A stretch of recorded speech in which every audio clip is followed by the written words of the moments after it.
I am really sorry, अभी मैं live आई थी and now again I had to leave because there was some issue in my connection I think I was facing. तो मुझे लगा कि आप लोग सुन पाए नहीं पाए, इसीलिए मैं एक बार कट करके फिर से मैं शुरुआत करती हूँ। So that is why I have started again. I am really sorry कि जो लोग निकल गए हैं वो लोग फिर से ज्वाइन हो जाएं। And the shloka which I was referring from Bhagavad Gita, that is 2.3 श्लोक।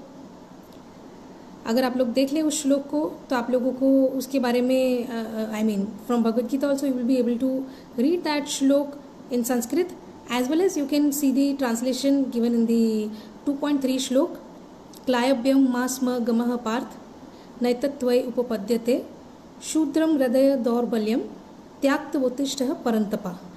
इसका मतलब है कि श्री कृष्ण अर्जुन का जो भी डायलेमा है, अर्जुन को जो भी कन्फ्यूजन है दिमाग में, उस कन्फ्यूजन को मिटाने के लिए श्री कृष्ण ने उनसे ऐसा कहा कि ये जो तुम अपना वीकनेस दिखा रहे हो, because Arjun was very much feeling weak from inside and that weakness is actually not allowing him to fight the war of Mahabharata. So यहाँ पर क्या होता है कि बात महाभारत वॉर का नहीं है, बात ये नहीं है कि आप युद्ध कर रहे हैं कि नहीं कर रहे हैं। Why Bhagavad Gita is one of the best management books is this is the first shloka spoken, I mean one of the first shloka spoken through Shri Krishna. ये एक श्लोक इनफ है इंसान को जो भगवद गीता में आगे मैनेजमेंट लेसन है उसके बारे में बताने के लिए। सो in this shloka in itself Krishna declares that the situation in which Arjuna is, he wants to tell Arjun कि अर्जुन ये जो तुम मना कर रहे हो कि मुझे नहीं लड़ना है और मेरे सामने मेरे रिलेटिव्स खड़े हैं, मेरे दोस्त खड़े हैं, मेरे भाइयों के बच्चे खड़े हैं, मेरे इन लॉज की तरफ से कई लोग हैं, इनको मैं नहीं मार सकता हूँ एंड इनको मारने से मेरे लिए पाप हो जाएगा। तो ये जो तुम बोल रहे हो, ये जो तुम ये बोलना ही तुम्हारी सबसे बड़ी कमज़ोरी है। ऐसी सोच जो है तुम्हारे दिमाग में आई है, वो सोच ही तुम्हारी सबसे बड़ी कमज़ोरी है। क्योंकि आज जब तुम युद्ध के मैदान तक पहुंच गए हो, वहाँ पे आके अगर तुम ये बात कह रहे हो, दिस शोज इररिस्पॉन्सिबिलिटी एंड अनमैनलीनेस। अनमैनलीनेस मतलब जैसे अगर हम लोग रूट लैंग्वेज में बोलते हैं तो नपुंसकता, वो कृष्ण अर्जुन को बोलते हैं तुम अपनी नपुंसकता को छोड़ दो and show your vigour and your power. Why? Because जब तुम युद्ध के मैदान में ऑलरेडी पहुंच चुके हो, that means your duty has already started and if now you are denying, अगर अभी आप पीछे जा रहे हो, that means you are not ready to fulfil your duties. अभी इस चीज़ को अगर हम रियल लाइफ में कंपेयर करके देखें तो ये चीज़ हमारे साथ में भी होता है लाइफ में बहुत बार। So what is the management lesson is this, the main management lesson is this is, हम हमेशा कोई भी जिम्मेदारी जब हाथ में उठाते हैं उस चीज़ को फुलफिल करने से पहले ही हम लोग उसको गिव अप करने की कोशिश करते हैं, राइट? जब जैसे हमको वो रिस्पॉन्सिबिलिटी के चैलेंजेस दिखने लगते हैं सामने, तो तुरंत हम लोगों को ऐसा लगने लगता है कि यार पहले लगा था कि ये चीज़ मैं कर सकूँगा या कर सकूँगी, पर अभी ऐसा लग रहा है कि नहीं नहीं ये मेरे लिए पॉसिबल नहीं है। सो दैट इज़ व्हाट, ये कैसा होता है, ये मैंने अपने प्रोफेशनल लाइफ में भी बहुत लोगों के साथ में एक्सपीरियंस किया है, जहाँ पर कुछ लोग एक दूसरे को बहुत अच्छे से प्रॉमिस करते हैं कि तू टेंशन मत कर, तेरे बदले में मैं ये काम कर दूंगा या कर दूंगी। फिर वो लोग जंप भी कर लेते हैं, वो काम स्टार्ट भी कर देते हैं। उसके बाद में अचानक से उनको महसूस होता है यार मेरे में इतनी कैपेसिटी नहीं है, तो एक काम कर, तू है ना किसी और को ढूंढ ले। अभी ये जो उन्होंने किया उनके लिए ये बहुत आसान था, फटाक से मैदान छोड़ के चला जाना। बट जो इंसान, जो बंदे ने उसके भरोसे पे ये काम शुरू किया है या इन्वेस्टमेंट शुरू किया है या मेहनत शुरू किया है, रिसर्च शुरू किया है, उसने अपने दिमाग में बहुत सारे सपने सजा के रखे हैं, उसने अपने दिमाग में, अपने मन में बहुत सारे एक्सपेक्टेशंस रखे हैं जिसको वो फुलफिल करने का सोच रहा था किसी के सपोर्ट से। अब जो इंसान सपोर्ट कर रहा है वो अगर अचानक से बोलता है यार मेरे से तो नहीं बन पाएगा, तो उसमें क्या होता है ना, जो सामने वाला है वो तो उसका तो दिल टूटता ही है, प्लस तुम्हारा जो खुद का इमेज है ना वो भी तुम खराब कर रहे हो। So when Arjuna has already gone for the war, to fight the war, वहाँ पर जाकर जब वो बोलता है कि मैं ये नहीं करूँगा, क्यों नहीं करूँगा? क्योंकि सामने मेरे रिलेटिव्स हैं जिनसे मैं प्यार करता हूँ, वो है सामने द्रोणाचार्य है जिन्होंने मुझे गांडीव उठाना सिखाया, तीर धनुष चलाना सिखाया, वो मेरे सामने, उन पे मैं तीर कैसे चलाऊँ, उनके ऊपर मैं गांडीव कैसे उठाऊँ? जो पितामह ने मेरे को पाल पोस कर बड़ा किया है, इतना प्यार दिया है, इतना खाना पीना अपने हाथों से बिठा के अपने गोद में बिठा के खिलाया है, उनकी मैं हत्या करने के बारे में सोच भी कैसे सकता हूँ? तो अभी हमको लगेगा कि Arjun is thinking in the right direction किसी को मारना नहीं चाहिए। बट यही हमारे में सबसे बड़ा प्रॉब्लम है कि as a normal human being, as a general human being, ये हमारा कंसेप्ट है, ये हमारा खुद का माइंडसेट है कि हम अच्छा और बुरा खुद ही सोच लेते हैं कि ये अच्छा है और ये बुरा है। बट अगर आप में सही में ट्रू नॉलेज है, ट्रू नॉलेज मतलब सही नॉलेज किसी भी चीज़ के बारे में, इनफैक्ट मैं बोलूँगी लाइफ के बारे में, if you really have true knowledge, तो कोई भी चीज़ को आप सही या गलत तरीके से नहीं देखोगे। आप सिर्फ यही देखोगे कि जो काम आप करने के लिए जा रहे हो उस काम से कितने लोगों का भला हो सकता है। अगर उस काम से सिर्फ और सिर्फ आपका भला होने वाला है तो अगर आप गिव अप करते भी हो तो कोई फ़र्क नहीं पड़ता है। बट उस काम से अगर पूरा सोसाइटी आपके ऊपर रिस्पॉन्सिबल है, रिस्पॉन्सिबिलिटी पूरी सोसाइटी की अगर रिस्पॉन्सिबिलिटी आपके सर पे है, या बहुत सारे लोगों की जिम्मेदारी आपके सर पे है, जैसे आपका कोई कंपनी है या आप कंट्री के बहुत बड़े ऐसे पोजीशन पे हो, या यू आर द पीएम और you are the managing director और यू आर द सीएम और whatever the position you might be having. So ऐसे पोजीशन में आके जब आपका कोई डिसीजन लेने का टाइम आता है जो बहुत ही इंपॉर्टेंट है, जो कलेक्टिवली सबके लिए है, उस वक्त में अगर आप अचानक से बोल देते हो कि भैया मुझे ये नहीं करना है, इसमें क्या होता है ना कि आप सिर्फ लोगों का नुकसान ही नहीं कर रहे हो, आप अपना भी इमेज खराब कर रहे हो। वही चीज़ कृष्णा अर्जुन को बोलता है कि तुम एक राजा हो, तुम्हारा जो पद्धति है, जो तुम्हारा लेवल है, जो डेजिग्नेशन है, वो लेवल पे, वो डेजिग्नेशन पे ऐसा गिव अप करने का एटीट्यूड, ऐसा नपुंसकता तुम्हें सूट नहीं करता है Arjun. So hence you do not give up and you have to fulfil your duty. Now you will say कि फाइट करना ड्यूटी होता है क्या? यस, बिल्कुल फाइट करना ड्यूटी होता है। फाइट करना ड्यूटी इसीलिए होता है क्योंकि वो जो फाइट करने जा रहा था वो एक नॉर्मल फाइट नहीं था, it was the fight of Mahabharat. बहुत सारी चीज़ें पीछे घटनाओं में हो चुकी थी जिसकी वजह से जाके आज ये सिचुएशन खड़ा हुआ है कि महाभारत का वॉर चालू हो रहा है और वो कुरुक्षेत्र के मैदान में दोनों पार्टीज आके आमने सामने खड़े हैं। उस वक्त आके अर्जुन लास्ट मोमेंट पे बोलता है मुझे नहीं लड़ना है। अभी कृष्ण उसको यही बोलने की कोशिश करते कि भाई तू नहीं लड़ेगा ना तो वो लोग लड़ने वाले हैं, तुम उनको नहीं मारोगे तो वो तुमको मारने वाले। सो सेम चीज, why it is a management concept, because that ये जो अर्जुन का जो सिचुएशन है ना, ये जो अर्जुन का जो सिचुएशन है, that is the management situation of our normal life, personal and professional life, private life, whatever it is. जब भी हम कोई काम करने की रिस्पॉन्सिबिलिटी अपने कंधे पे उठाते हैं तो हमको उसको फुलफिल करना है। जस्ट एक चीज़ देखना है उसको फुलफिल करने से पहले, उस काम को करने से पहले, या उस काम को करने के बारे में सोचने से पहले कि ये काम किसको किसको फ़ायदा करने वाला है, सिर्फ मुझे फ़ायदा करेगा या कलेक्टिवली फ़ायदा करने वाला है। अगर कलेक्टिवली फ़ायदा कर सकता है वो, तो आप कुछ भी करके उस काम को करोगे। आपको करना ही चाहिए और आपको करना ही पड़ेगा, because that is what your responsibility is as a human being in the society, whether you are talking about professional और whether you are talking about personal life. So Krishna उसको ऐसा बोलने की कोशिश कर रहे हैं कि इस टाइम पे अगर आके आप अपना रिस्पॉन्सिबिलिटी छोड़ दोगे तो it will be similar to like a manager of an organisation has been given a lot of training programmes. उसको बहुत सारा खर्चा किया है कंपनी ने, उसके पीछे बहुत सारा स्किल बिल्डिंग डेवलप करने की कोशिश की है, उसको बहुत सारा नॉलेज दिया है, बहुत सारी चीज़ें उसको देने की कोशिश की है। एंड ऑफ द डे, और वो भी एक आध बार नहीं, it is like continuous 5 years, 10 years, 12 years तक कंपनी ने एक एम्प्लॉय को भरोसा करके उसके पीछे काफ़ी खर्चा किया है, उसको बहुत सारी ट्रेनिंग दी है, उसको बहुत बड़े बड़े इंस्टीट्यूट से सर्टिफाई भी कराया। क्यों कराया? कंपनी को, ऑर्गेनाइजेशन को एक एक्सपेक्टेशन है वो एम्प्लॉय से कि ये बंदे का एटीट्यूड देख के हमको लगता है कि ये बहुत ही अच्छा करेगा, ऑर्गेनाइजेशन को बहुत आगे लेके जाएगा, और वो भी एथिक्स के बेस पे। अभी अगर सब कुछ कराने के बाद में, उसके कराने के बाद अगर अभी आके मैनेजर बोलता है एंड ऑफ द डे कि सर मैं ये नहीं कर सकता हूँ, क्योंकि सामने कॉस्ट कटिंग का भी टाइम आ रहा है और आप जो मेरे को बोल रहे हो उसमें से कुछ लोगों को नुकसान हो सकता है, और जिन लोगों को नुकसान होगा वो लोग सब मेरे रिलेटिव भी हैं, मेरे भाई भी हैं कुछ लोग तो, और कुछ लोग तो मेरे बहुत अच्छे दोस्त बन गए इतने सालों में, तो मैं ये काम नहीं कर सकता।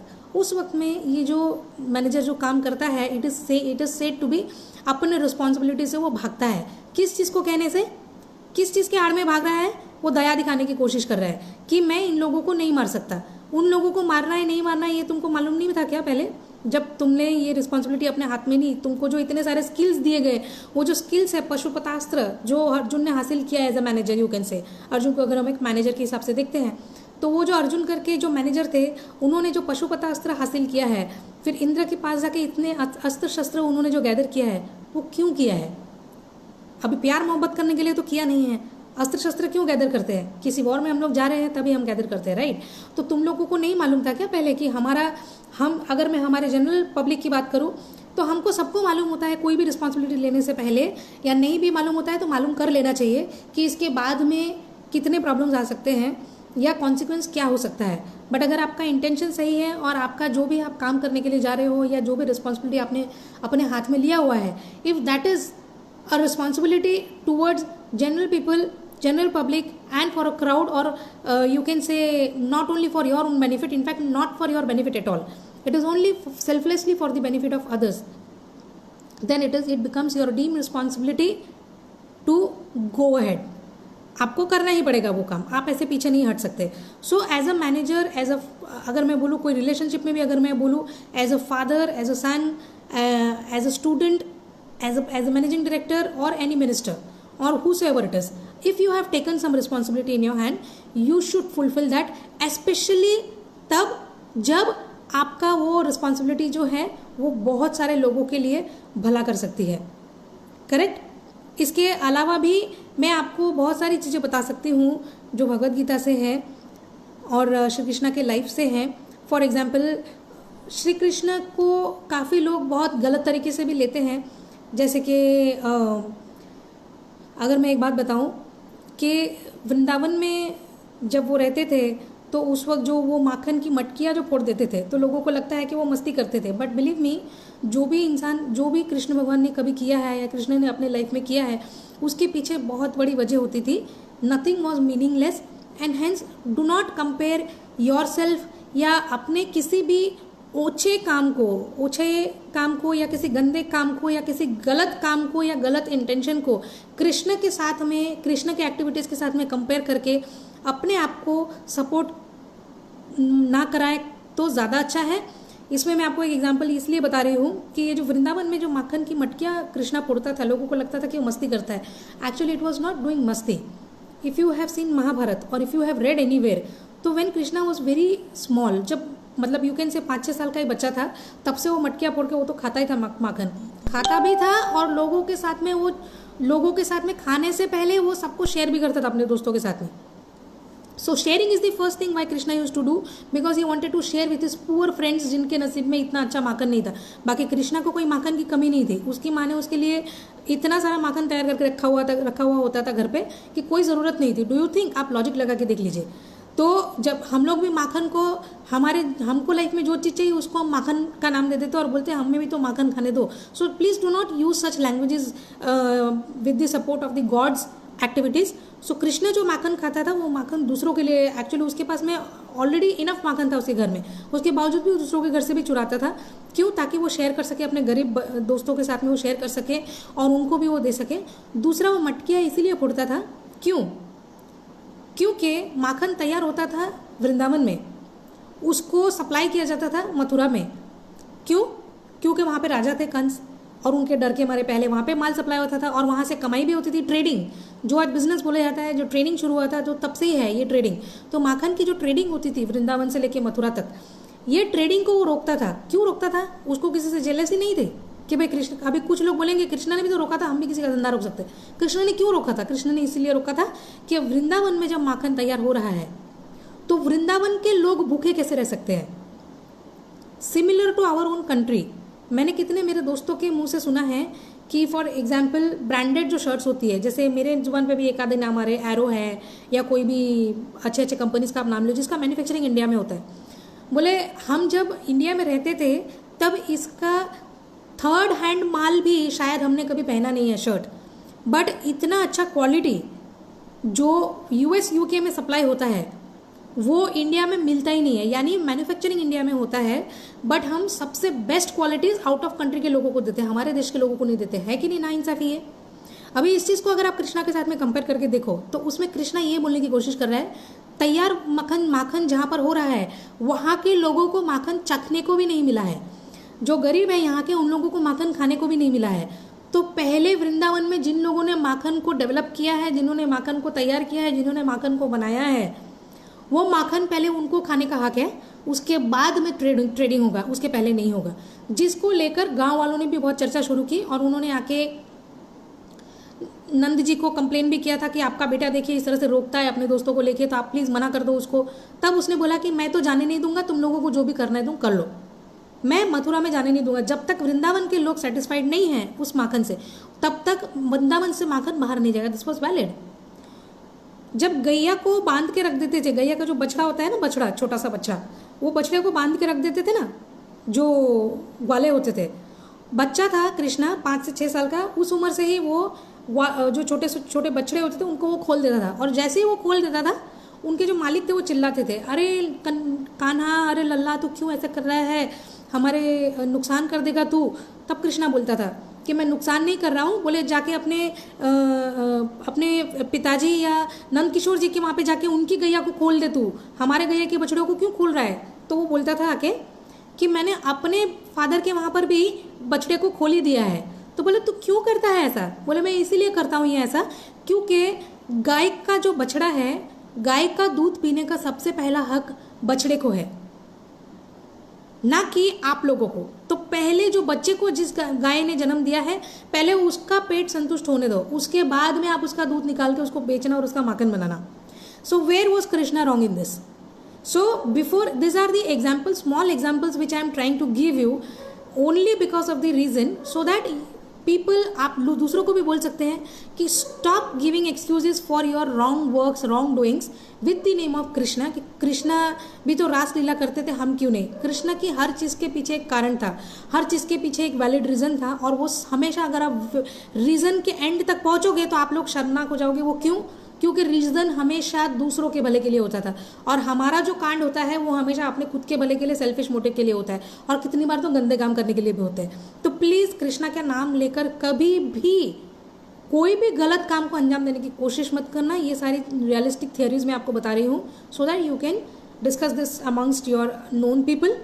Also you can share this same stories with your childrens as well. किसी ने मुझे यहाँ पे पूछा है कि who will decide we have true knowledge और नॉट।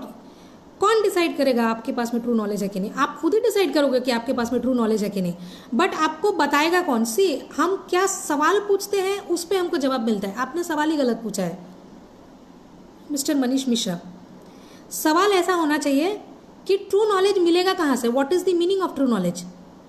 हु विल डिसाइड नहीं, इसमें आपका ईगो आ जाता है। आपका जो सवाल है ना, अगर आप सेशन कौन सा अटेंड कर रहे हैं, आप भगवत गीता के बेसिस पे कृष्णा का सेशन अटेंड कर रहे हैं, तो वहाँ पे ईगो को तो बाजू में ही रख देना है। आपका question in itself is throwing ego. Who will decide कि मतलब मेरे में ऑलरेडी अगर ट्रू नॉलेज है, और या तो फिर हम लोग बहुत ज़्यादा नॉलेजेबल है, तो कौन है जो हमको ये बोल सकता है कि हमारे में ट्रू नॉलेज नहीं है?